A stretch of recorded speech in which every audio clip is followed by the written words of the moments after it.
Let's dive right into this explainer. Today, we're going on a bit of a conceptual journey. We're doing an educational and, frankly, highly speculative exploration into what true digital ownership might actually look like in possible future Omikami and RyuJin Web3 virtual reality experiences. Imagine what happens when blockchain ownership, virtual identity, gaming, and community world building all literally converge. Now, just to be clear right up front, we're exploring ecosystem ambitions here, not confirming that all these products are already completed and ready to go. Okay, so let's start with a really fundamental concept. Think about when you play a traditional video game. You might buy a cool avatar, a new skin, maybe even a virtual house. But here's the harsh truth of it. Access is not always ownership. In those traditional games, the platform owns the entire world. They control the servers, they control the items, and they control the account you use to log in. So at the end of the day, you're really just renting access to an item that's sitting on their centralized database. And that brings us to a massive shift in thinking. Look at the traditional model, totally database controlled and completely dependent on the platform. But then, consider the Web3 possibility. In Web3, your digital assets can actually be represented as NFTs and held completely independently inside your own personal blockchain wallet. The platform simply recognizes that verifiable NFT and interacts with it. It grants you, the user, a level of true independence that's just completely missing from traditional gaming. So I want you to picture this. Imagine approaching a virtual Omikami shrine. Standing right in front of you is this massive 𝗪𝗵𝘁𝘂 gate, suspended between a sacred forest and a sprawling digital cosmos. Now here's the kicker. This world doesn't ask you for a username or a password. Instead, it reads the public assets held in your connected wallet. It recognizes an Omikami NFT. The gate opens. Basically, your wallet has become your passport, and the NFT is the sacred relic you carry between that wallet and the virtual world. Let's explore that idea a bit more in Section 1, Identity and the Passport. The very first application of this passport is avatar ownership. Let's say you hold an official Omikami NFT. The one with that distinct, round, orange, 𝗪𝗲-like appearance, those large, expressive eyes, and that calm, confident smile. Well, inside the VR experience, that specific NFT could theoretically unlock your avatar. It grants you a visual identity that embodies the sun principle, revelation, direction, and light. Your identity literally begins securely in the vault of your wallet and then physically takes form in VR. But it doesn't just stop at avatars. This ownership extends to objects too. We're talking about potential wearable digital relics. Imagine Omikami shrine robes, a glowing sun disk halo, a 𝗺𝗵𝘁𝗂𝗹𝗆 mask, a golden lantern staff, or maybe a RyuJin scale shield. These wouldn't just be temporary selections you click on in a game menu, they'd be individual NFTs. So say you earn a lantern during an early community ceremony, that item carries its entire history permanently on the blockchain. It's a functional object, sure, but it also becomes a sacred memory. Which raises an interesting question. Could a relic act as a key? The answer is a resounding yes. Think of a hidden gate, totally closed off to the general public. But if your wallet holds the correct, verifiable asset, maybe a guide of the gate collectible or a watchtower community role, the world instantly verifies it, and the gate opens for you. Theoretically, this could unlock private Omikami shrines, exclusive RyuJin gaming arenas, or even educational dojos meant for teaching Web3 safety. All right, moving right along to Section 2, Guardians and Ecosystem History. Let's talk about RyuJin. Now, RyuJin is not some monster or enemy attacking Omikami, and he's definitely not just a cute cartoon pet.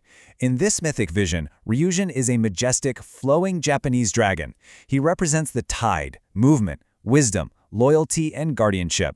Imagine him as a companion NFT appearing right beside you in VR. Dark scales, traced with gold, flowing whiskers, and a luminous emerald green eye shining just above the black water. It is a really powerful image. And what makes this concept absolutely fascinating is that this companion wouldn't have to be static. Imagine a dynamic, speculative journey. You start with just a small dragon spirit recognized in your wallet.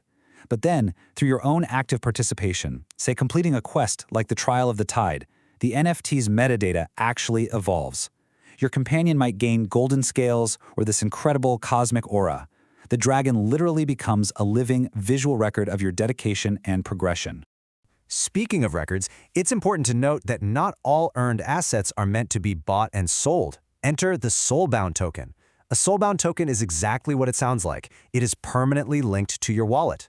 It's totally non-transferable. So if you visit the 7 shrines and earn a Sun Pilgrim badge, it stays with you forever as a lasting record of your community history. It's definitive, on-chain proof that your wallet was present, you contributed, and you helped build the world. This idea of NFT ownership could also extend to managing rights within virtual spaces, like a settlement we might call 𝗪𝗵𝘁𝗄𝗵𝗺. Community members could potentially hold NFTs that let them manage private shrine plots, educational dojos, virtual galleries, RyuJin gaming halls, or community gardens. Now, we do need to be super clear here. Owning an NFT connected to a virtual space is absolutely not the same as having legal ownership of physical, real-world property. It simply represents your right to manage a digital space under the rules of that specific virtual world. As this digital cosmos expands, a huge ambition is taking this Omikami identity and moving it seamlessly into other realms. I mean, what happens when you want your identity, your hard-earned relics, and your RyuJin companion to travel with you way beyond a single virtual shrine? And that brings us to the big question everyone asks. Does this identity just travel automatically? Well, honestly, no, it doesn't. This is where the concept of interoperability comes in. An NFT can be held independently in your wallet, sure, but every single game or platform has to deliberately integrate it before you can use it there. Developers actually have to do the hard work of building those technical connections and creating compatible visual 3D models for their specific worlds. And that reality leads us to what we call the sober reality test.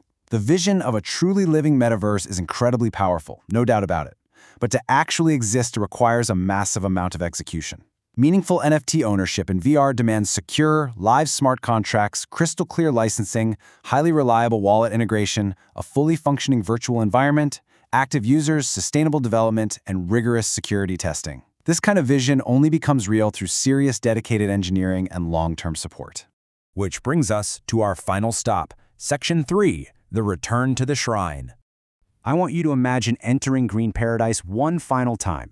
It's a space of absolute perfect harmony. Your wallet connects effortlessly. The Tori gate recognizes your journey and opens.